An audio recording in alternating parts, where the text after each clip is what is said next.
Welcome to the Eagle Eye Podcast, the #1 show to bring you all things Club America in English. Your host for today, Ivan Pineda, Christian Rosendo, and everyone's favorite cowboy, Dylan Jimenez. Let's start the show.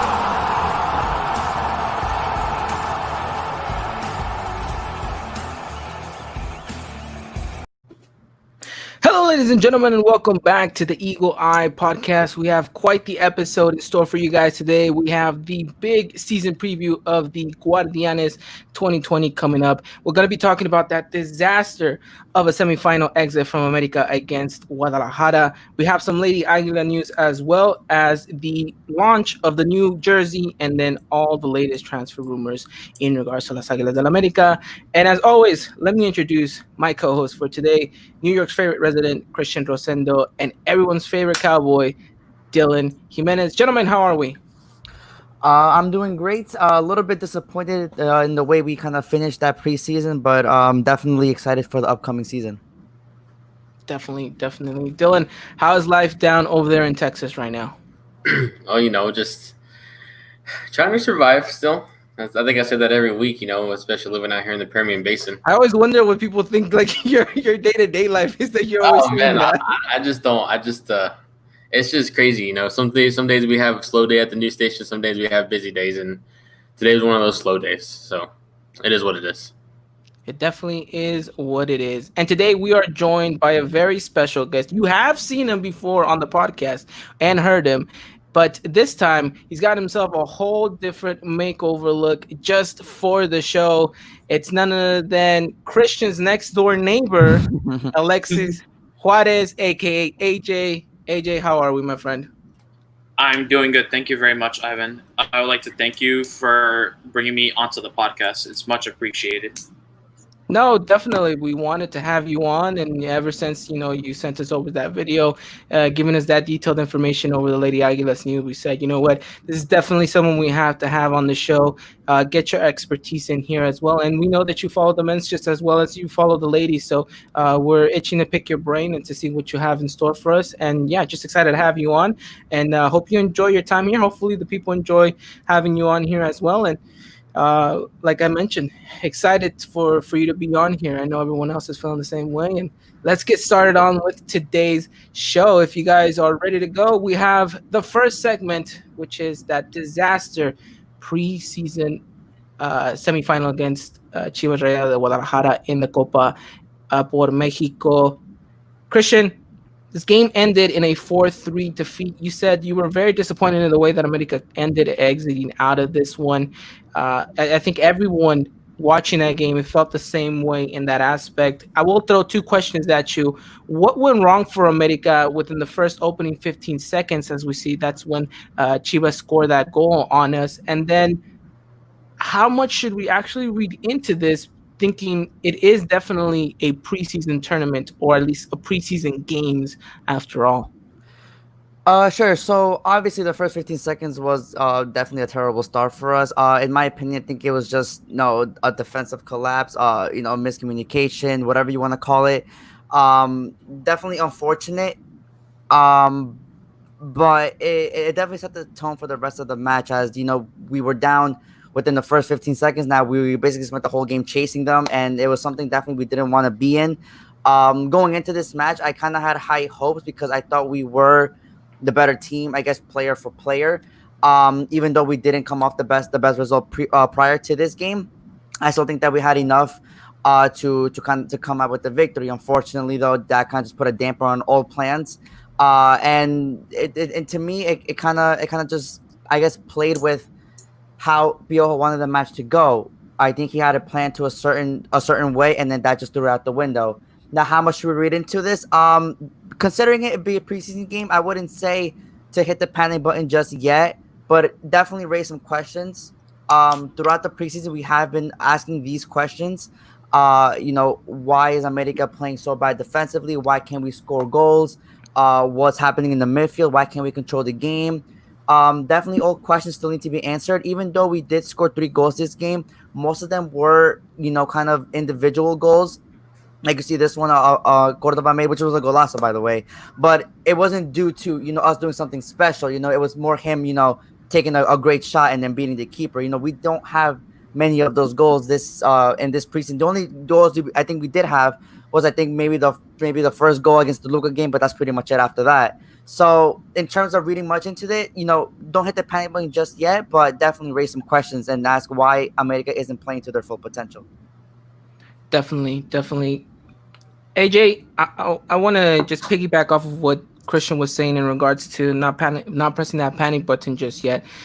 How much do you read into a game like this or into a tournament like this, and how much do you kind of take a step back and say this is preseason, there's still stuff that needs to be worked on, or are you on the side of this is a terrible display by the team, we need to start switching everything up and maybe even thinking about managerial changes? So what I think personally from this game was it's a clásico.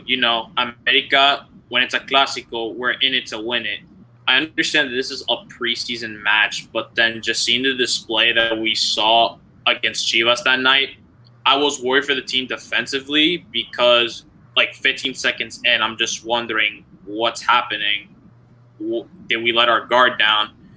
But I feel like we don't want to press the panic button just yet because preseason, I guess players are still getting rusty, especially with everything that has happened, but they're trying to get themselves back into the rhythm of things. So personally, I feel like we just need to strengthen the defense up. Managerial changes, I feel like we don't really need a managerial change just yet. Personally, me, because I feel like the team, we're fine with this team. I just feel they could just use some improvements in the defensive area of things, pretty much. But 4-3, we were pushing towards the very end to try to make a comeback and advance into the finals, but unfortunately it did not happen. But overall, we gave a good fight to Chivas. Just there was parts in the games where I'm just we need to wake up. We need to just kind of stop being lazy, I should say. Wake up that we're realizing we're playing against our biggest rivals in this tournament and a semifinals in which we could have a chance of winning a trophy. No, yeah, definitely. I agree with you. Whenever you come and step out onto the pitch as America, your expectations are always to win, whether it's a preseason game. And that is something kind of heavy to carry as a player, but you kind of know that coming into this institution. And even more so playing against your biggest rivals like Chivas in a semifinal. Yes, I know as much of a glorified preseason tournament that this may be, it's still a match in which a lot more than just a pass into the finals being played, but respect and bragging rights and that glory, all of that is being put on the line every time you go up against Chivas. So it is disappointing that America didn't come out and play the game that they should have against Chivas. And like you said, it's always a game you expect America to come out and try to win. And the showcasing that we got was definitely subpar, especially like you mentioned, 15 seconds into this. The biggest concern right now is the defense. Dylan, we were in this same situation 1 year ago when we were previewing the Apertura 2019. We talked about the poor results in the preseason and how we said that the biggest kind of weakness to America was the defense. And a lot of people kind of thought that we were a bit mad because every time that we would mention that, going and talking to other colleagues in the Liga MX English community, they said, well, America tends to have really good defense numbers and this and that. And I think we can both agree that sometimes all of this is kind of a little bit luck, if that's the right word to use in this situation, because I think America, for the past 2 years now, I think we've been calling for a much better defense and have still yet to get it. Yeah, no, I definitely agree. I think you kind of hit it on the money right there too. I think, when you look at, some of these players, I know a lot of people want Aguilera out. Obviously, though, he didn't necessarily start this game, but still, that's kind of one key point that people point out whenever they look at this back line the most. I think, obviously people point at Bruno Valdez being the strong point, but, it's just very frustrating to see this. I mean, it's not necessarily the question you asked me that I'm answering, but, you come back in your first game against Toluca, and I've said this time and time again, you want to see your team make strides every preseason game going forward. I feel like we regressed every time, really, in some ways, in a lot of ways, actually. I just feel like from the Toluca game to the Pumas game, you saw steps back. You didn't want to see that, and then I feel like you take further steps back as you continue going forward into this, into the knockout stages too. No, yeah, definitely. This preseason felt like you took one step forward and two steps backwards in regards to, kind of the way that the team was performing and how you exactly wanted this team to get out. But Christian, I mean, we're kind of going to wrap it up here because I don't really want to take too much time into this because at the end of the day, it is a preseason tournament. But anything that you kind of want to take away from this tournament as a whole and this match against Chivas, what went right for America in this preseason? And besides kind of the already obvious defensive mistakes that we've seen, what kind of other little details do you think America needs to fix coming into this Guardianes 2020? So for the positives, unfortunately, there really isn't much. I guess you can just say that I think that our key players will still be in good form for the upcoming season, which is important for us because we need these players to be at their form if we wanted to contend for any title at all this season. I think that we have a good base right now, but any possible transfers coming in wouldn't hurt at all. Negatives, obviously you said besides the whole defensive aspect of our game, I think, controlling the game is something we definitely need to work on. There are moments in the match, we'll talk about the Chivas match because that's, I guess, more fresh in our heads, where, we didn't know what we were doing with the ball. We kind of we had the ball and then we try to make a quick play, but then the ball would just go out. Like, when we're not having, consistency in our play, we're not making these key passes, we're not spreading out the field. It's just kind of generic, basic passing that's leading to nowhere. And on the flip side, when Chivas has the ball, you're kind of just like in your own zone without any real exit, and then trying to create more fluidity to your game. That's definitely something in the midfield that we need to work on. But in my opinion, I think that when Cáceres does come back, I think he is a better pair with Richard than or the new kid, Nevada will ever be. So I think that will add more, I guess, consistency to our midfield, and also the wing play. The wing play needs to improve a lot. I think me and you haven't said it time and time again that without our wingers, I don't think Herrera's system can work in this team. And I think we saw a little bit when Ibarguen came in how it was kind of meshing a little bit, but even then, he's fresh off. This is his first game. He obviously wasn't going to be, that player that was going to change everything, even though he did score a goal, but we need him to be hot from the jump, but that obviously wasn't going to happen. And then you see on the other side, you're struggling with Gio, with Leo, and these players need to start picking up, or else it's going to be a very tough season for us. Yeah, definitely. And we'll talk about playing styles and all of that stuff once we get into the preview of the Guardianes 2020 season for America, because then we will talk about the squad and how much depth we have and all that. We'll get that to a little bit later, but I think you make some pretty good key points. And that pretty much wraps up America's preseason. They exit out against Guadalajara in a 4-3 loss. Of course, all of us are pretty bitter, pretty sad about it. But again, I think it's just the fact that it's America. It's a Clásico, like AJ said. We kind of are vested into it a little bit more than any other preseason match. That it stings a little bit more, and which is why a lot of fans jump to kind of conclusions in the sense that, this team is doomed before the season even starts, which I don't think it's the case. I think it's just fans maybe a little bit over dramatic in the sense that, we lost a Clásico in such a poor fashion that we haven't done so in such a long time that I think it was just, I guess, kind of a natural reaction when you're so vested in the game and everything like that. But that pretty much wraps up the preseason. And that's pretty much all we have really to say. We could go more into details, but it's going to overlap with everything that we're going to be talking about when we talk about the season preview for America. So we'll leave it at there, and we'll get back to it a little bit later in the show. Now we're going to move on into our next segment, and this is why we brought AJ onto the show, is because it is Lady Aguila's time, and if there's anyone that is well-vested and well-knowledged around in the Lady Aguila's camp, it is this man right here. AJ, take it away. Let us know everything going on in the world of Las Lady Aguilas in Coapa.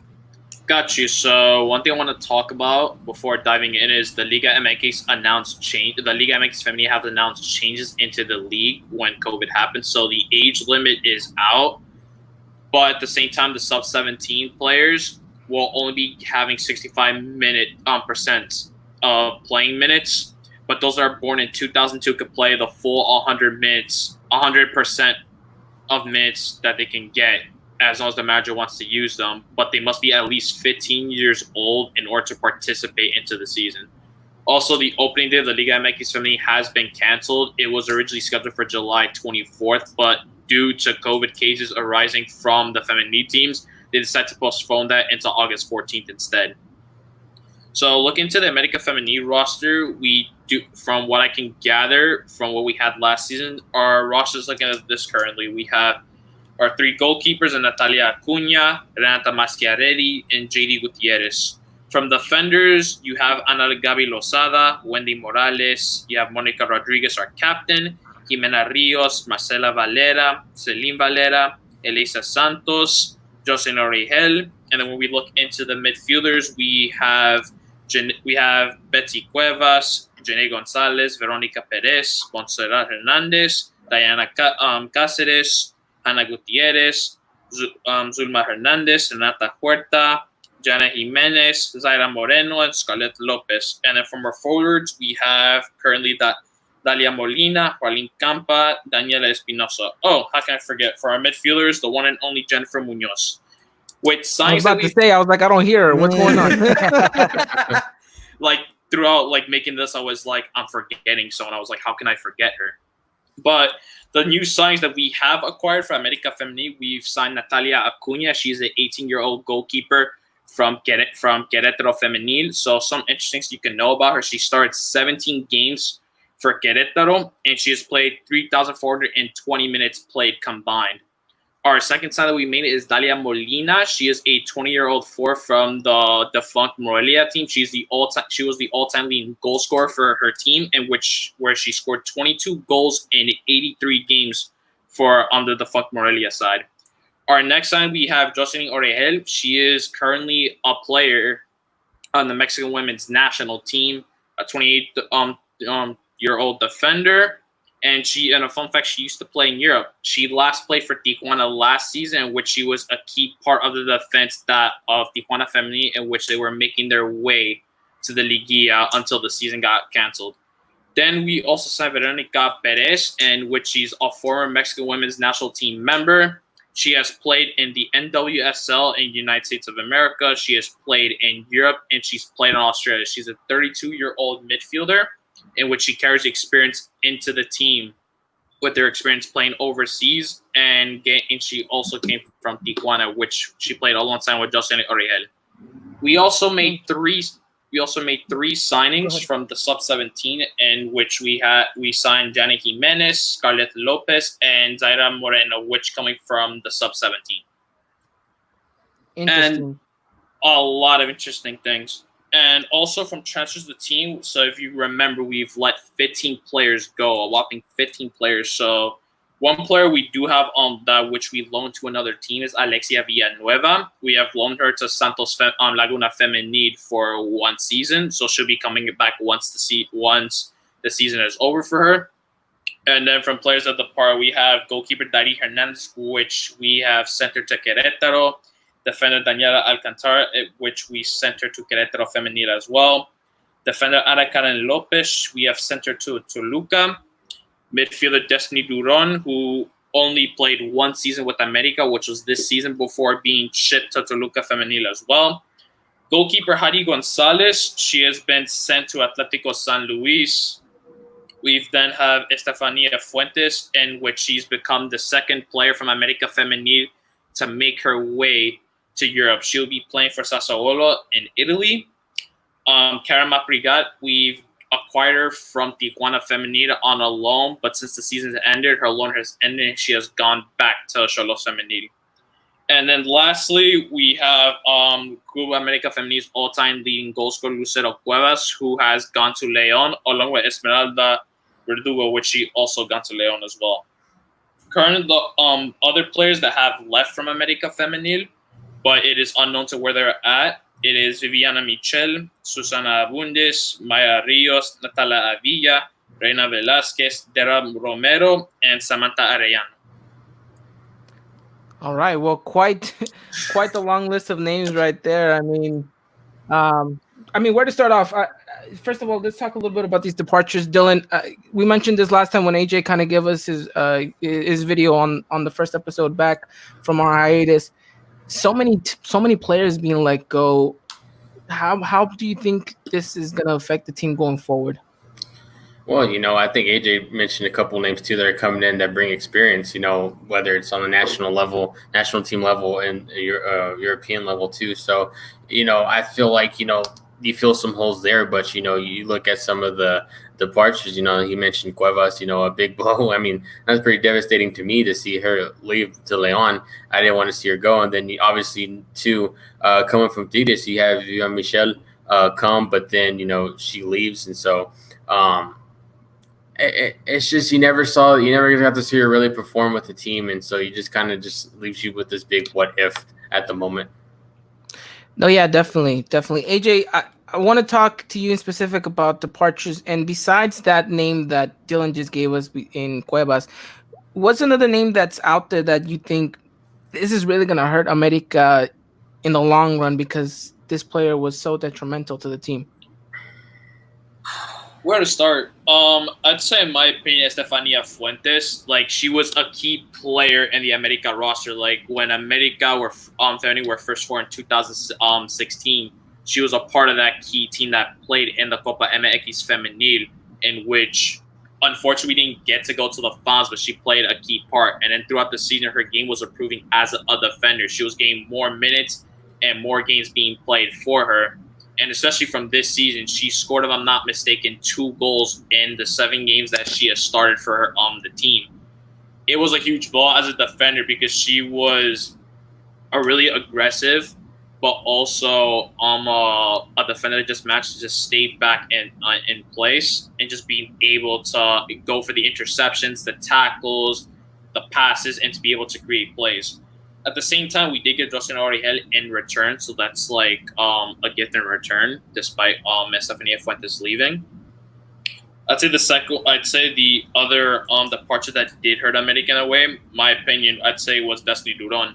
From her coming from college in California, if I'm not mistaken, to making her way to this America Femenil team, she was proving herself that she could become a key midfielder into the America Femenil team. But knowing Cuellar, he always likes to rotate players a lot and see which players can fit into the roster.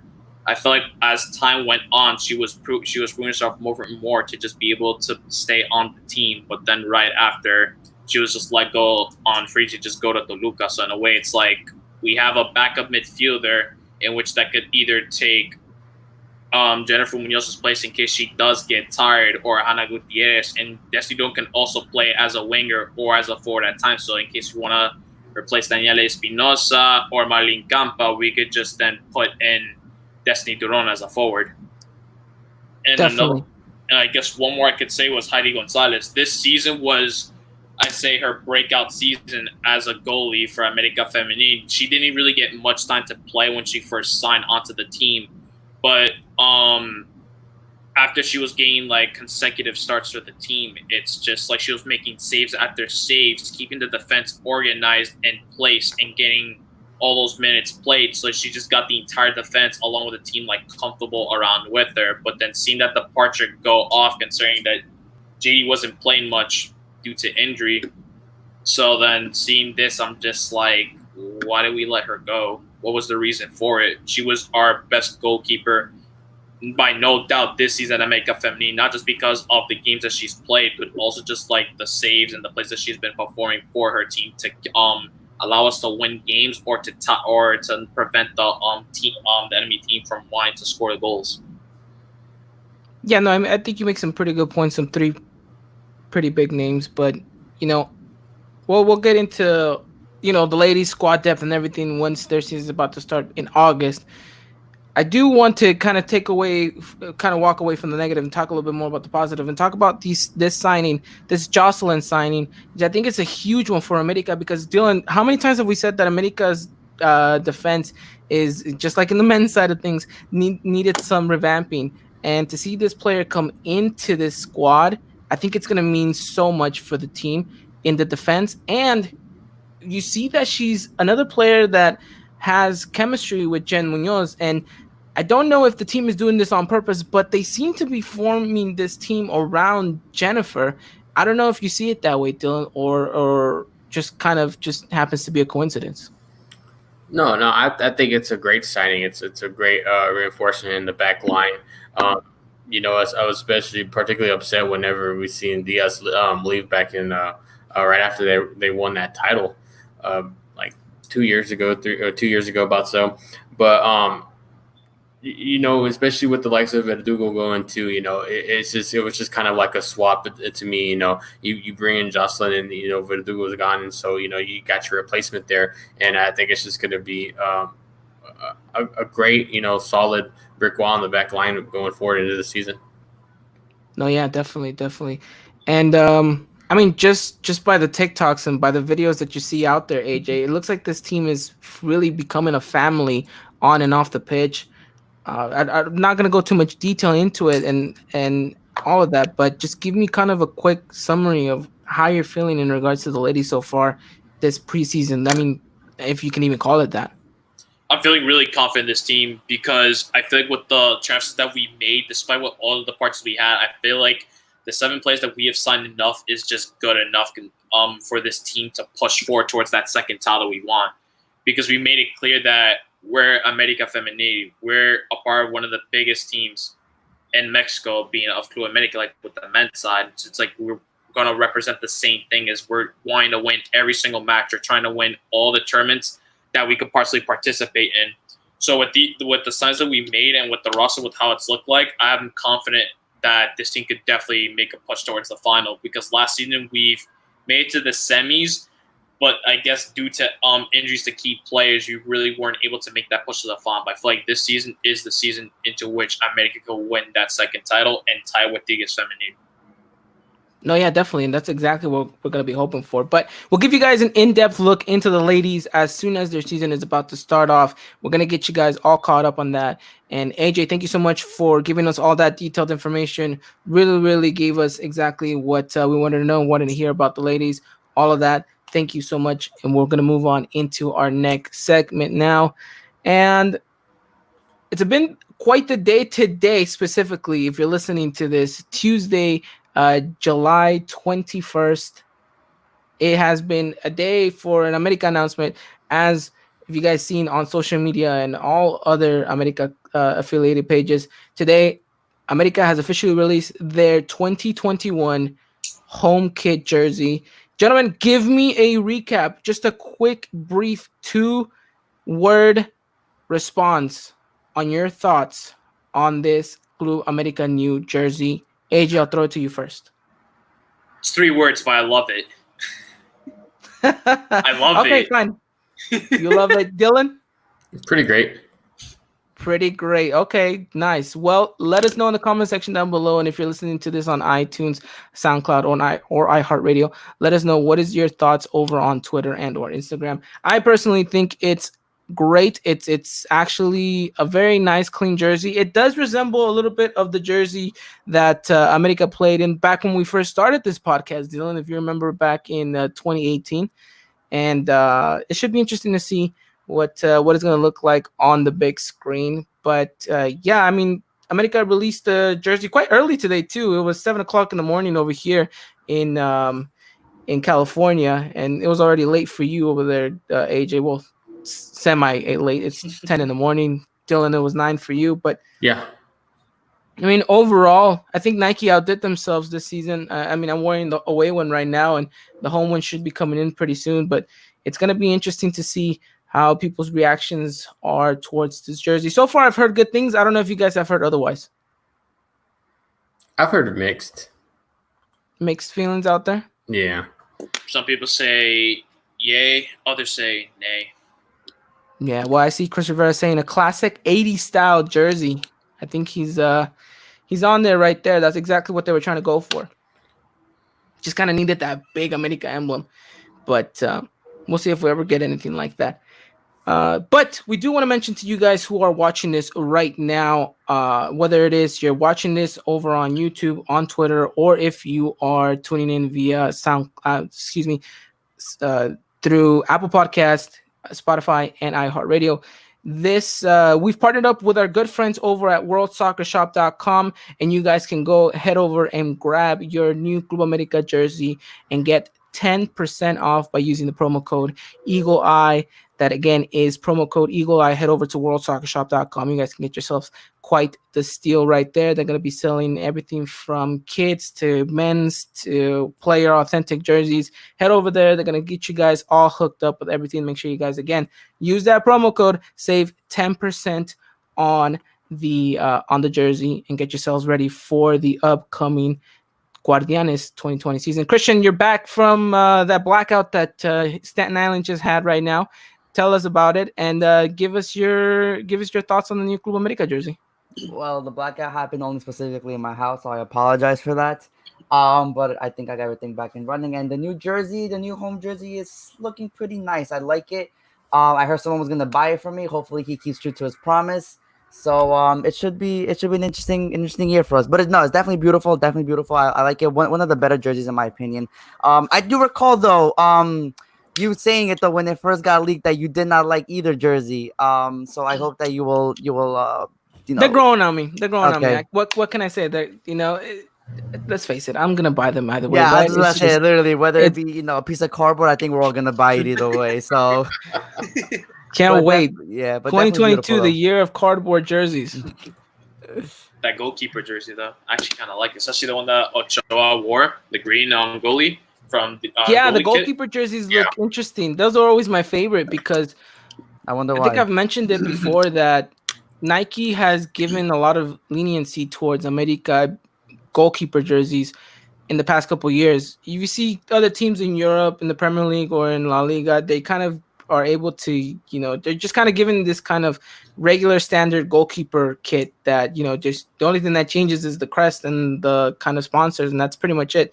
But America has been given liberty to kind of copy the design, what the players wear, and implement them on their goalkeeper jerseys. And all you have to do is really change the color up and everything. As you saw, Guillermo Ochoa's green jersey is going to look great. The black one that was released today as well looks amazing. There's also going to be a red one. So that red one, Dylan, kind of reminds me a little bit about that purple Marchesín one that we really, really liked back then. That purple one was. I got that jersey signed by him actually when I went to Mexico for America. Look at that. We went to visit Coapa. That jersey is beautiful. Goalie kit. It is. It's definitely so. Definitely looking out. Let us know when what deep web market we need to invest in so we can get those jerseys. At least for me, since I'm a goalkeeper, I'd love to be able to get my hands on them. But yeah, definitely excited to see what Guillermo Ochoa is going to wear for the following season as well. But moving away from the jersey, and like I mentioned, our good friends over at worldsoccershop.com are hooking you guys up with that promo code. Make sure you guys go check it out. Christian is right on time to give us all the latest news in regards to transfers and all the updates over in Coapa. So Christian, take it away. Let these people know what has been going on down in the transfer rumor mill in regards to Las Águilas del América. Yeah, so obviously after our exit in the preseason tournament, a lot of people called for Juan Piojo's head. I can rest assured you guys he's not going anywhere. He is firmly staying in America, whether you like it or not. He's not going anywhere, so let's just get that out of the way. In terms of players, obviously we need some new players in, preferably wingers. I think that's something that I have been calling for 2 seasons, and I think now they're finally starting to look at our podcast and realize, okay, maybe these guys do have a point, maybe they know what they're talking about. So let's go out and look for wingers. It's definitely been an interesting market for us, especially due to COVID and us not really making any big name splashes. Recently though, 2 days ago, it was an initial report that didn't gain traction until yesterday that supposedly America was interested in Antonio Valencia coming to America. Now, this is one that I would take with a grain of salt, only because wages and age doesn't fit with our current, I guess, philosophy of just buying younger players and then kind of exporting them to Europe. I think he will be turning 35 very soon here, and his wages right now are still something that America, at this moment right now, wouldn't be in their best interest to pay. So I wouldn't really count that Antonio Valencia would come to America, but it is definitely a rumor out there. Now, the more, I guess, realistic rumor, which in my opinion I still think it's far from actually becoming a reality, is this Argentine club that we still have problems with. They they they don't want to pay us the money, so they rather give us players in exchange for it, which is it's. I mean, it could work in our favor, but it could work not. I mean, I've read that America wants the money, but I guess if the players are right, maybe something can work out. Obviously in this trade, Cecilio Dominguez would be a part of this, so we would see him come back to America, which has been rumored for a couple weeks now. But it's very 50-50, I guess. I've been reading with the fan base, they think he had potential when he left. They think that, his time was up, that he wasn't really, fit to play in an America jersey. So they kind of that's why just got to him. So that's definitely a player that I guess people are very indecisive about. The other two players that this club will be giving us go by the name of Brian Romero and Gaston Togni. Both of them are wingers. One plays on the left. If I do recall correctly, I think it was Gaston that plays on the left and Brian on the right. But Brian can also play as a second striker, so that's something to look out for. Now, the reason why I do deem this as unrealistic as well is the foreigner cap that we have, where we wouldn't be able to register all these players for America. So this is also why I deem this as unrealistic as well. The fact that one or two can come is still a possibility, but then again, I reiterate, the foreigner cap is still not in our favor. So to count all three to come in would be ludicrous. If it does happen, I don't know. I must be doing something wrong then. But the fact, if one could come, I do see one coming, whether it be Cecilio or one of the other two mentioned. But definitely not all three. So that's pretty much the latest rumors we have with America. If anything does occur, follow us on Twitter, and I will have you updated on that. So a lot of names being thrown out there in today's podcast, as you guys can tell. So, I mean, let's just start off with the biggest name being Antonio Valencia. I know that some people are definitely for it. Some people are definitely against it. I am definitely on the side of against it. Like you mentioned, Christian, age and wages, and just doesn't seem like that's something that you want to kind of invest yourself in. It only feels like it would be a short-term project with Valencia as well. So I don't think that's what America is looking for right now. I know that there's some people, and I know our good friend Chris Rivera here was saying that he could act as a very versatile player, play on the wing, and then he could also play right back whenever Paul or George can't actually step into that. And I do agree that would be ideal. That would be a really nice situation. But I don't really see that happening. Like you mentioned, it just doesn't fit the America philosophy that Piojo mentioned that they were kind of going for. In regards to the Cecilio Dominguez and the Independiente stuff going on, again, I think America's much rather have the money up front and worry about their own kind of, foreign domestic kind of situation that's going on right now. Because let's face it, we wouldn't be surprised if another America player leaves, whether that be Roger or Emma or whatever the case may be.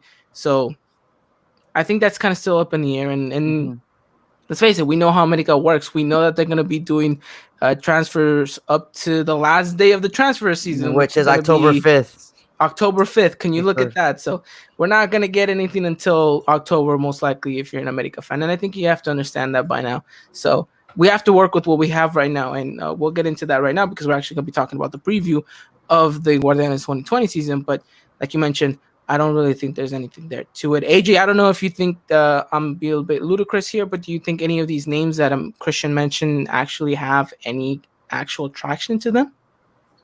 I mean, Cecilio Dominguez, he's played in America before. He's got an idea to like how the system works in America, and I think he has expressed that he wants to be back in America. This because I think even then, like he's been having like a falling out with Independiente because some fans I think complain saying like he's not giving like his full 100% as if like he doesn't want to be there. Don't know if that's just him like not adapting to the play style of their Argentina. Maybe that's him wanting to maybe go back to play in Mexico, or just simply maybe he's just like out of shape. But I would like to see Cecilio Dominguez back. He's had some bright moments in America, but like towards the very end, he just did not play like to where I would expect him to play as. So also Antonio Valencia, I mean, I wouldn't mind having him. Just the problem though, just the wages and the age. as well. But then just him, like he can be versatile, but at the same time, just like him playing as a right back, we're gonna have Jorge and Paulo Aguilar.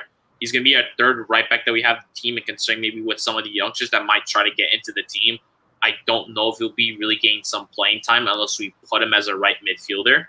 So I'm down with that.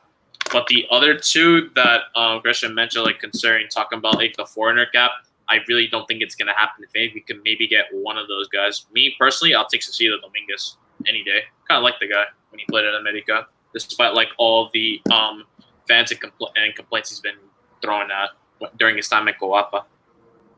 No, yeah, definitely. I think he's only saying that because Christian, you kind of look like him. Dylan, any name out there that you really thought that Christian that just mentioned that you thought could come to America, or are you in the same boat as me? As it's kind of still up in the air with America rumors? No, I'm still in the same boat with you. Only want Cecilio back to Chip Saliva. That's it.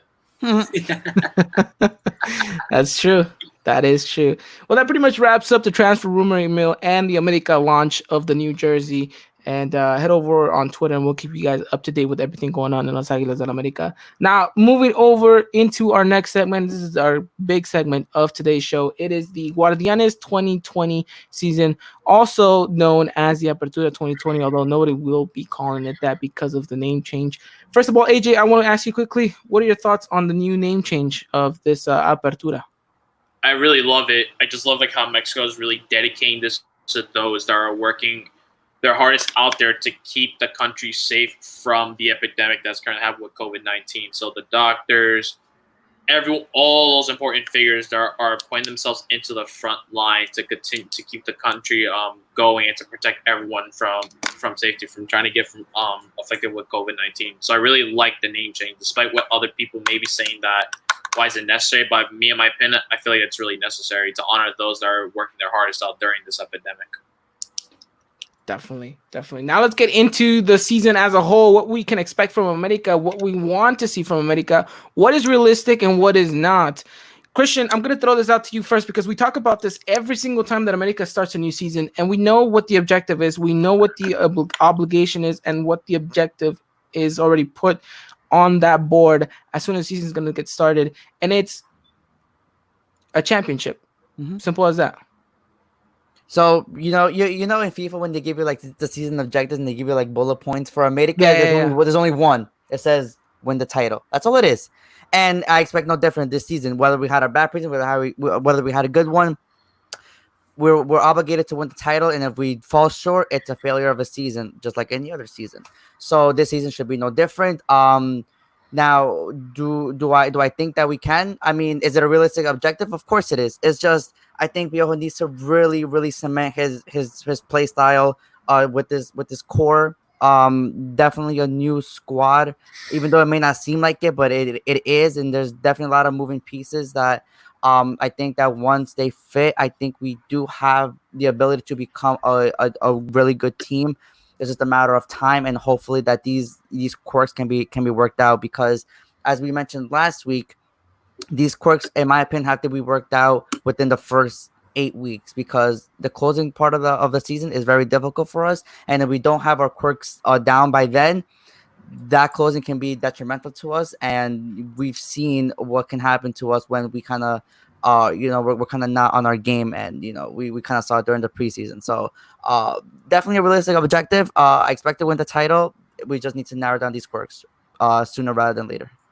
So at this point, it's definitely the path to the GUARD1ANES 2020 title at this point for America. And it's how do we get there in the best form, in the best fashion. I think before we even look at the calendar, which we will in a little bit, we have to kind of look at the squad and talk about kind of the ideal way that America should be looking at in the fact that, do we have squad depth to begin with? And I'll ask this kind of broad question to all of you guys right now.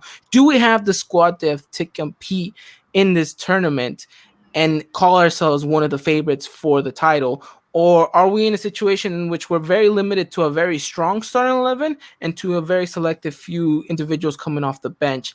Because that's, I think, a very important part in how America should face this new upcoming season. Dylan, what do you think? I think it's kind of, we don't have enough depth, but we kind of do have some depth, if you kind of understand where I'm going with this. I feel like maybe you look at the squad. Obviously, there are some players that some people want out, and therefore being able to maybe bring a player in or two, and especially with all this craziness that's going on with Independiente right now too. But I feel like the squad can add a little bit more depth to it. I wouldn't say it's necessarily a deep squad, but I mean you have some talent there. It's just utilizing it week in and week out, and Piojo getting everything down right that to pinpoint. No, yeah, I agree. Like Dylan said, we do and we don't, but I think Piojo needs to manage this precisely because we know that some of these players that we do have in our starting 11 are very fragile. We do know that they're very subjective to getting injured. I mean, it really is kind of a difficult task to ask of Piojo, but he is paying the big bucks for this kind of decisions to be made. AJ, what are your thoughts in regards to the team, and how much talent do you think we have off the bench in this upcoming season? Talent wise, just looking like at the bench, I mean, I looked at the Copa GMP for Mexico. I was seeing we have mostly youngsters. There is some potential in some others. I'm just like, I feel like we're just gonna simply loan them out, and they may never really get a chance to play in America. We didn't really make much changes, like transfer-wise. We did get like some transfers back, like Luis Reyes, who was on loan from the Atletico San Luis. We did manage to get some new signings, such as like Sebastian Cáceres and Santiago Cáceres, who did, if I'm not mistaken, were signed this season, but didn't really get much of a chance to prove themselves. Either that's like due to injuries, or just just wanting to wait when it's the right time to put them in. As Dylan said, it's like, we have squad depth, but at the same time, we kind of don't have squad depth. Like some youngsters, for example, like I feel like I can add some squad depth. We have players like the youngsters like Ramon Juarez, Adrian Gorances, Esteban Lozano, Emilio Lara, Emilio Sanchez, Miguel Leiva. Like some of these players, I feel they can add some kind of depth to the team. Sure, they may be young, but I feel like if you could maybe give them some time to adapt. We've had players like Edson Alvarez, Diego Lainez, Sebastian Cordova that came from the academy. The man just put them in, and eventually they got themselves to get themselves accustomed to the America system and prove themselves like they can be in this squad. They could stay in the squad. No, yeah, completely agree. Christian, now that we've kind of had an idea of what we have in regards to squad depth, whether or not we do have it, how do you think America should approach this season in regards to playing? I know Piojo said that he wanted to implement some new tactics. Can't even get the word out, but we didn't really get to see much of it in this preseason. Where we thought we were going to see a glimpse of it. How much do you think that's actually going to happen in this upcoming season? And how do you think America should play? Because I want you to tell me that before I tell you how I think America should play for this upcoming GUARD1ANES season. Well, it's disappointing because I kind of mentioned it, and that was kind of my thing throughout the whole preseason, that Piojo was going to implement this new play style, that we were going to see America kind of stray away from all the wing play. And while we did see little glimpse of new tactics being implemented, when it really got down to it, I think we kind of just relied on the same thing over and over again. We relied on the wingers to try to make something, and then build off from then. In the game against Chivas, the play literally came from the wing where someone crossed it in and Viñas headed it in. That's something that America, I think, wants to keep doing, and it showed because when we were down and all the tactics that Piojo had in the beginning got thrown away because we got scored on in 15 seconds, we kind of just went back to that, and he kind of was like, all right, you know what, forget that, let's just go with our bread and butter in a sense. Now, how I do want America to play, I think that we saw a lot of, I guess, more chances and more positive output when we played through the middle. And for that, I really need Cordova. And when Benedetti does come back, I need them to be kind of the main men on this team, to be the creative people, the ones to start the play, the ones to make something happen out of nothing, because we've seen that both are capable of doing that.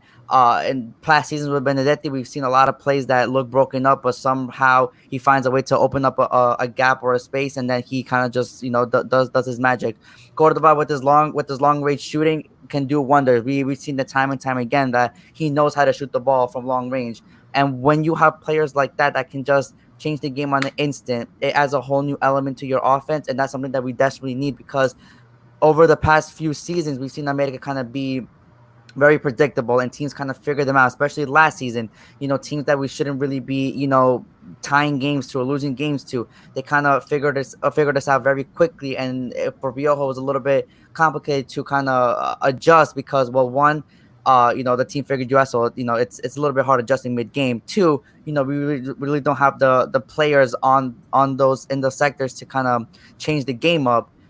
So I'm really looking for more, game play down the middle, and hopefully Cordova and Benedetti, and maybe even Giovanni Dos Santos can kind of provide something for us in that area. Yeah, I completely agree with you in the fact that America needs to start playing and building down the middle. I think we saw the most promising signs through that aspect in the preseason. And I know I joked around with you in this one, Christian, but I think I actually, the more I think about it, the more it actually makes sense. I do feel like America has the team to play, and I'm not saying they have the players like for like this other team, but I did mention to you that it's time for America to kind of ditch that winger aspect of it and kind of focus on the central side of things and maybe play a little bit more compact. And with that being said, I think that we should kind of revert to kind of that old 2005 AC Milan style, in which where a lot of it was run down the middle and through midfielders, and a lot of kind of wing backs were doing a lot of kind of the runs up and down the pitch, kind of get themselves in open spaces and running back as well. We saw a lot of this in the 2013 season where America was champions against Cruz Azul in that epic final. And we played with a back five, and we saw that our fullbacks got up and down very quickly and were very overworked, but they knew what their job was and they did it to perfection. And I think maybe America needs to go back to that aspect and say, look, we don't have the wingers. We do have quite the cluster of midfielders, some very, very talented midfielders at that. I think, like you mentioned, if you can add a Cordova in there in a free role, if you can add a Benedetti in a free role, even if you give Gio the opportunity to play in a free role, I think he's going to even adapt and even give you more of what an actual Giovanni Dos Santos should give you. So I think America, and at least Piojo, should revert back to, okay, maybe we play five at the back, and maybe we play with a diamond midfielder or a flat three in the midfield and play with two strikers, or however he wants to manipulate it, however he wants to manage it. I think that that's something that America needs to do, because like we mentioned, how do we plug in the gap that's the defense and actually have something to build up top going forward? And I think if you have that Litos back five, you have coverage in three center backs, right? Something that we don't have with a back four. And then we have a midfielder that I think that any one of us here in this podcast, or even in the chat as a general, can agree that we feel comfortable with a Cordova, a Sanchez, a Santi, a Benedetti, even a Giovanni Dos Santos when he's playing in that free role, to be able to produce something, and then to have up top Viñas, Henry, kind of have those two guys be kind of your main men. I think we're comfortable in that aspect. So if anything, I think America should revert to that style. I know we were so used to having such dynamic wing play, but I don't think that's the time for, or at least this team is not that kind of team anymore. And I could see GUARD1ANES coming off the bench and being very impactful, coming on and being a little bit more in kind of a free role area. He's able to get down the wing, cut in the middle like he likes to. So I think this would work very, very well to America's advantage.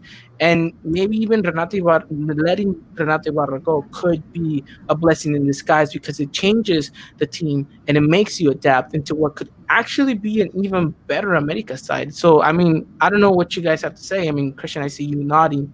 Do you agree with mostly what I'm saying? No, yeah, definitely. And like you said, we have the players to kind of implement a play style like this. Now, I'm not saying that every single play we make has to be down the middle, because obviously, that's not going to be the case, because, a team's going to figure out like that as well. Yeah, exactly. So, honestly, and wow, I'm gonna catch a lot of like comments saying this, but like, if you look at the way Real Madrid kind of took their gameplay post COVID, they kind of almost never really, like, they were really known for crossing, and that's why a lot of fans got upset. Now post COVID, that crossing got drastically eliminated, and while we did use our wingers, we only had one on the left side. we managed to kind of implement a new style that, it was a lot of Benzema dropping back and then kind of making the play from there and then making the play from the middle, Kroos or Modric. Now I'm not saying that, America has those caliber players, but we do He's have a saying we player. have better.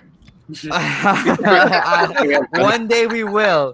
But I am saying that that we kind of have a player like Roger Martinez who likes to drop back a lot, who likes to have the ball and create. We have players like Cordova, and hopefully when Mendy comes back, he can go back to that form. We kind of have players like that to have the ball and then go up and make something, because that is possible. We have a winger like Ibargüen, like you said, when he is hot, and he can out dribble a player. When he cut it in, like we saw against Chivas, he can make magic as well.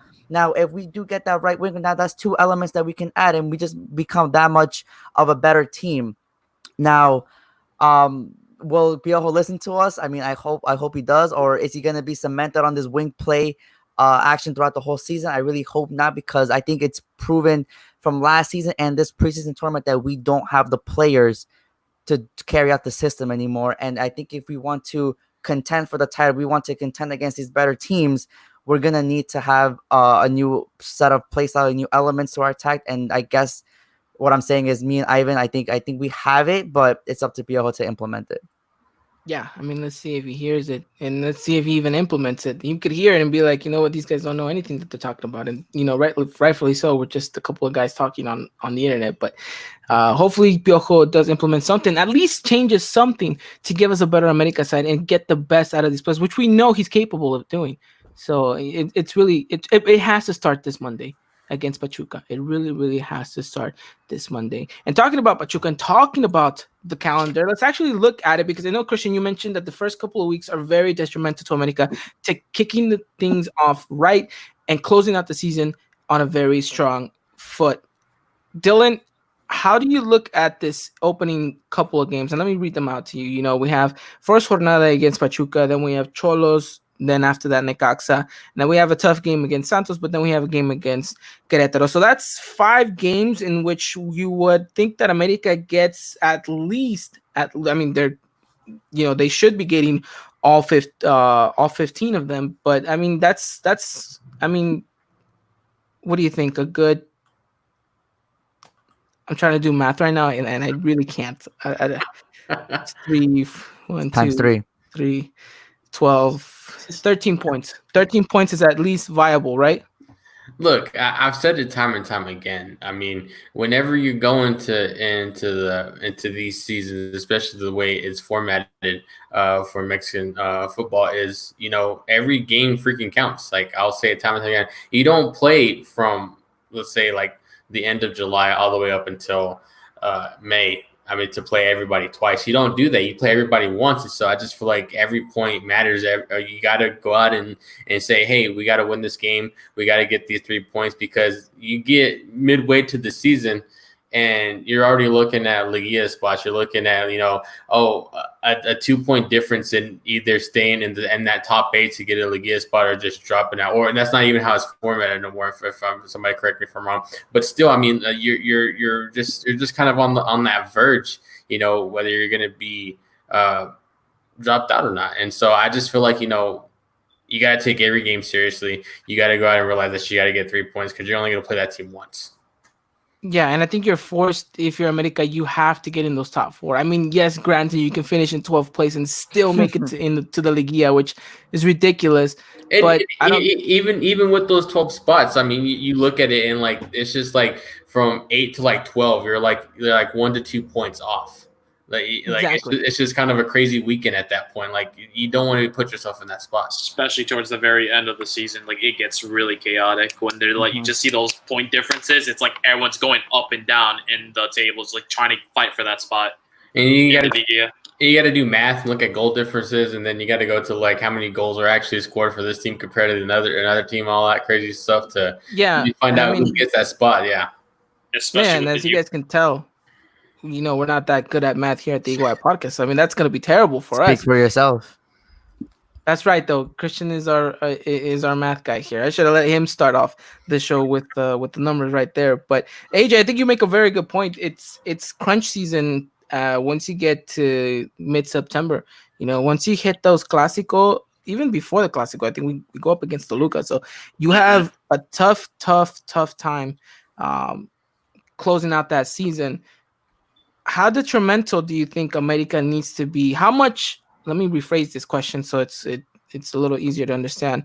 How important will it be for America to find its style of play and rhythm by mid-September when the crunch end of the season hits? So like talking about before, like how the way America plays, we usually focus on the wing, whether it's like Ibargüen, Ibarra, Leo Suarez, any one of those guys. You're just delivering a cross and then just hope to Henry or Venus to just jump in the air and to just head it into goal. I feel like we've learned a thing or two from the preseason tournament, which I feel like we might need to switch some things up if we're gonna make the run back to the finals like we did last season. So I feel like we got some time, especially with the way the calendar looks at the moment. First, like for the first opening games, I feel like we could test a couple things out here and there, but I feel like we should try to find it as soon as possible, just so we could start strong and finish strong at the very end of the season. Want to hit that top 4 spot and then just push our way into the get our way into the Guia and hopefully win that title.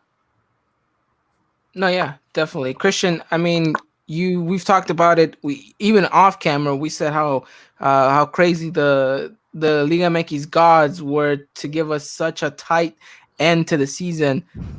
How do you think America needs to approach the beginning of it so they know that towards the end they have everything that they need to close it out? Well, I think we kind of have to. I mean, it's hard to kind of say that America needs to go in to these first couple of weeks and kind of demand the intensity of a final, because, well, one, you're coming off of a very interesting time in the world where, I mean, I guess players are not going to be at that rhythm yet, but I think Piojo has to really stress, and I'm pretty sure the players know as well, that the beginning of the season will be a little bit easier compared to the end. Now, that's not to say that we can lose towards the end, because we don't want to lose, because those are 3 clásicos, then we never want to lose clásicos, right? But I think that if you kind of start winning in these first couple of games, you're saying to yourself, okay, you're building confidence. Those preseason games that you had are left in the past. Now you're building up towards something, and that something can be confidence, or it can be just better chemistry within the squad to help you kind of go on this kind of hard run that you said that we're gonna have. Like you said, I think we have to look up before the Clásicos, then we have the 3 Clásicos, then we have León, then I think we have Tigres right after that. So it doesn't get any easier, and every single week it gets harder. But at least you're prepared, because you kind of have the confidence in your squad and yourself that America can make this run. Now, obviously that'll happen over time, but I think in the first few weeks, Pio has to stress that keep winning, build your confidence, and then from there we can build something. Definitely. All right, 2 questions to close this out, and I'm gonna ask to every single one of you guys the same question. 2 questions. 1, can America go undefeated in this GUARD1ANES 2020? And 2, who for you is the key player for America for this tournament? I'll throw it to you first, AJ. Viñas, my boy. I'm on that Viñas train. Any South American that ever comes to this team as a forward, like we had like Chino Romero, we had Dario Benedetto, we got Federico Viñas, Nicolas Castillo. I'm immediately on that hype train. I'm like, this guy's gonna score double figures. And I think, if I'm not mistaken, we haven't had a forward to score in double figures in a season, I think, since Christian Benitez, if I'm not mistaken, where he would constantly score like 12 goals, 11 goals, 13 goals. So it's like, I'm really hoping it's Venus is already like a breakout, like he's already like a sensation in America. But I feel like this is like the scene where it's like he could finally break that curse in which America finally finds their striker. They can get into the rhythm things and just score in double figures, like essentially just scoring goals for fun, like left and right for our game. Alrighty. And my first question? What's up? Simple yes or no. Can America go undefeated? No. All right. Okay. No. All right, Dylan, throwing it to you. I don't think America will go undefeated this upcoming season, but I think, and you're going to call me crazy, Ivan, but I'm telling you, you're wrong. But Cordova is going to have a pivotal season in the midfield for America this season.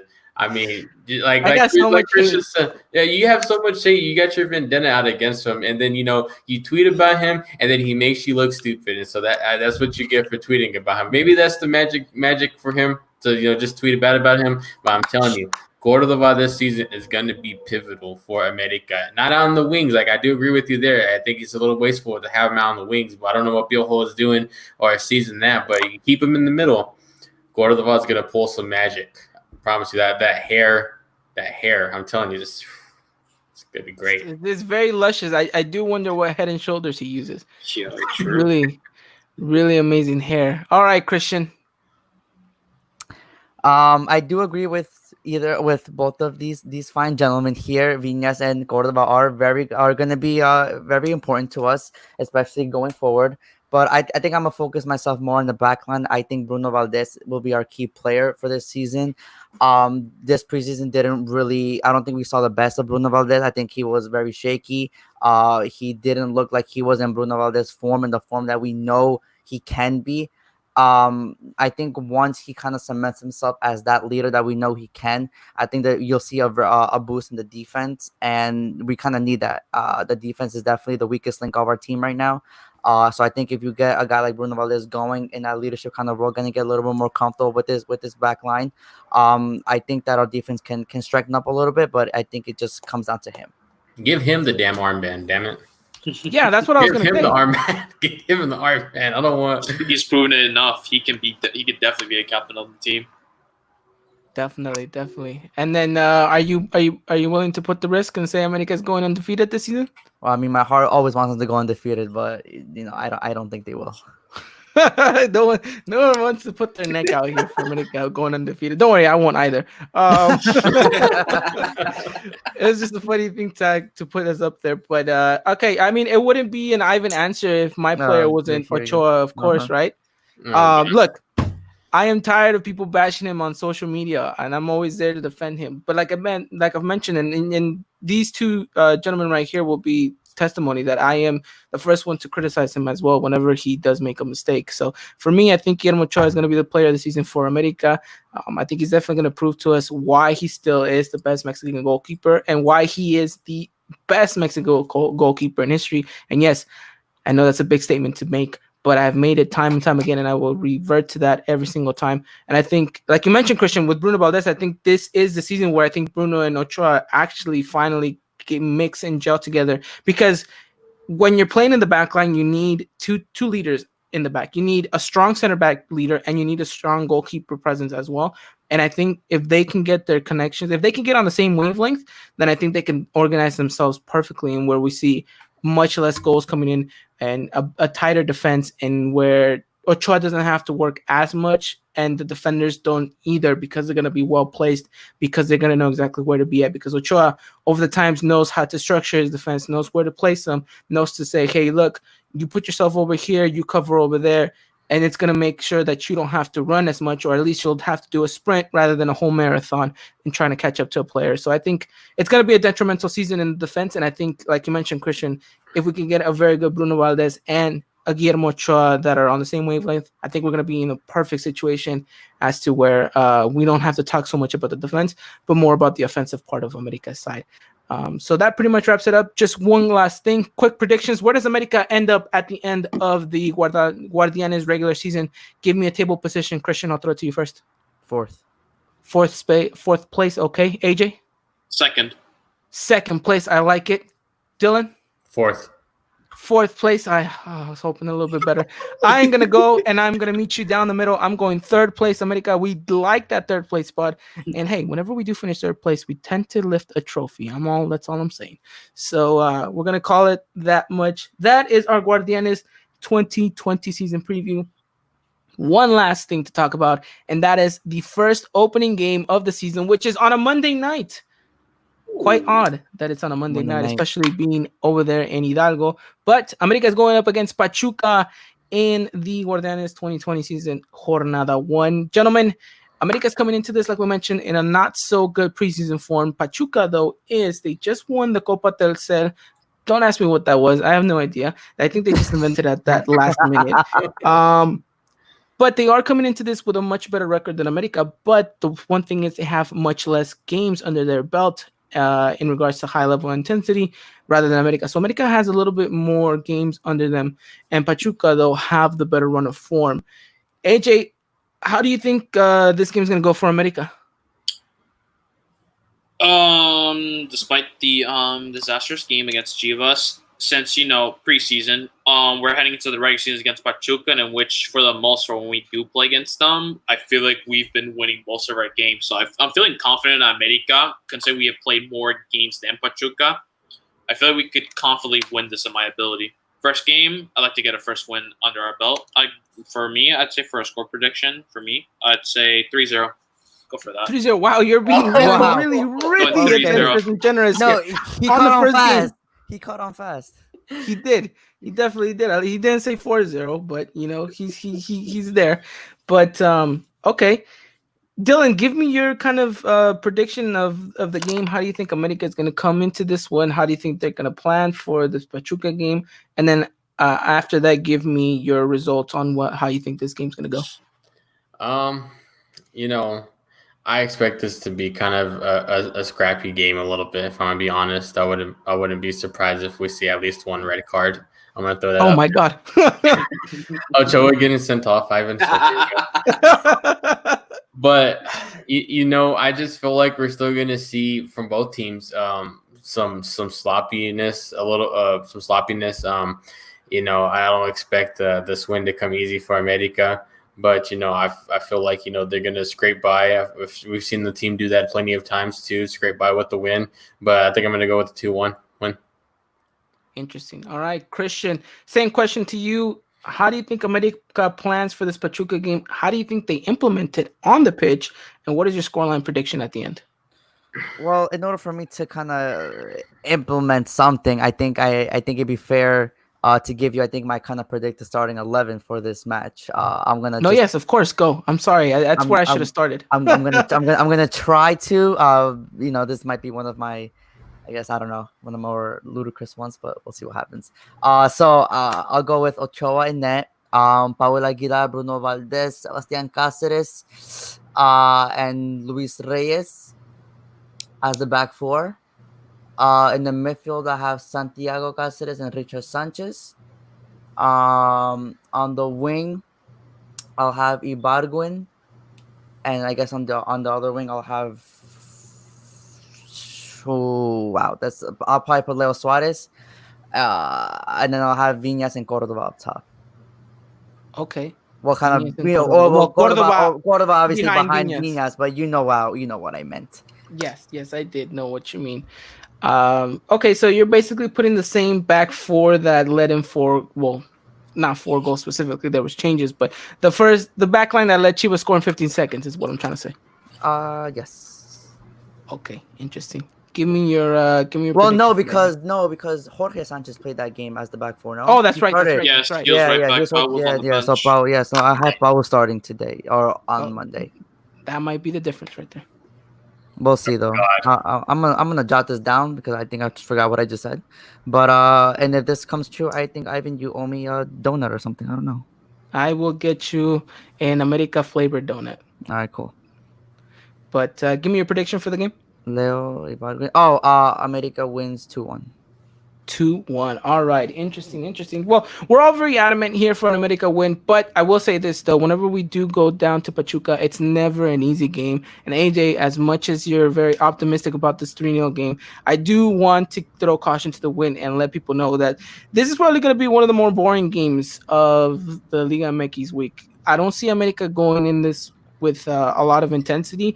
I do see Piojo kind of being a little bit more, not actually going for the attack as much as just kind of making sure we have a solid defense and then building up going forward. And I can only see a Pachuca going for about 60 minutes tops at full intensity. But even then, I don't think they're going to risk themselves at that point. So don't expect a high scoring game is what I'm going to say, even though AJ might be right and America might end up scoring 3.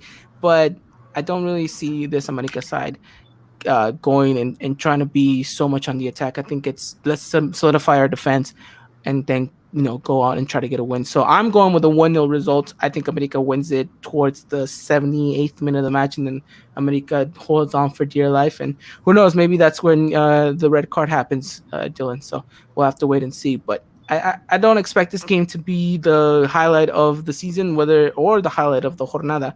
So just kind of keep that, with a grain of salt, throwing it out there that this might not be the most spectacular game, but it is one of the most important ones because it is how we start the season off. And I think we all expect America to win, and I think they expect themselves to win as well. So they have to go out there and prove it. And you guys will be able to catch the New Jersey in action on Monday as well. So if you guys ordered it, hopefully it comes in time for you guys to sport it on Monday. So that pretty much wraps it up here for us. Anything else you guys want to mention or talk about, gentlemen? Did I say Luis Reyes or Jorge Sanchez on the left? You said Luis Reyes. Okay, change that to Jorge Sanchez. Okay. All right. Well, we have a last minute lineup change. There you guys have it. Well, I have it jotted down anyway. We'll see what happens. Nice. Dylan, AJ, anything else to add on? I guess I can add up my lineup for the Pachuca game. I got Guillermo Ochoa, Luis Reyes, Emma Aguilera, Bruno Valdez, Paula Aguilar. I'm going with Oso Gonzalez. It sounds controversial, but I'm going with Oso. Richard Sanchez, Leo Suarez on the right, Andres Ibargüen on the left, and up front you got Henry Martin and Federico Viñas. All right. 2 different lineups, 2 very controversial, one having Oso, the other one having Leo Suarez. They both could have be Leo interesting. Suarez. Huh? They both have Leo Suarez. Oh, yeah. And maybe the most controversial ones also. Yeah, I was trying to think what controversial was yours. I think the only one is that. Yeah, Jorge's not having a good preseason either. But that's besides the point. Let them prove us wrong on Monday, and then we'll have a different talk about it coming next Tuesday. Dylan, anything else? No, we covered it all. We've covered it all, and we've taken more than enough of your guys' time, so we're going to get you guys out of here. AJ, thank you so much for coming on to the podcast. We love the work that you're doing over there. Where can they find you on Twitter, our good people of the Eagle Eye Podcast? At the Blue Creams. At the Blue Creams. You guys can follow AJ. He's going to be giving you guys live updates on everything that is going on in that America game. He live tweets it just like us. And any Lady Aguilar news is going to be broken on that site as well. So make sure you guys go follow him on Twitter, and make sure you guys go follow us on Twitter if you guys haven't done so already. Make sure to go to worldsoccershop.com, use promo code EagleEye to get things going. And of course, that pretty much wraps it up for us. We'll be back next Tuesday to talk everything that happened against Pachuca, and hopefully we have very, very good news and something happy to finally talk about. All right, gentlemen, thank you so much. Have a wonderful time. Every single one of you guys, stay safe, and until next time, as always, take care. Y arriba la América. Good night, everybody. Ladies and gentlemen, this was another production of the Eagle Eye Podcast, the #1 source for all things Club America in English. Make sure to follow us on Twitter and Instagram at Eagle Eye Podcast and get all the latest news and coverage. And subscribe to our podcast wherever it is you may listen.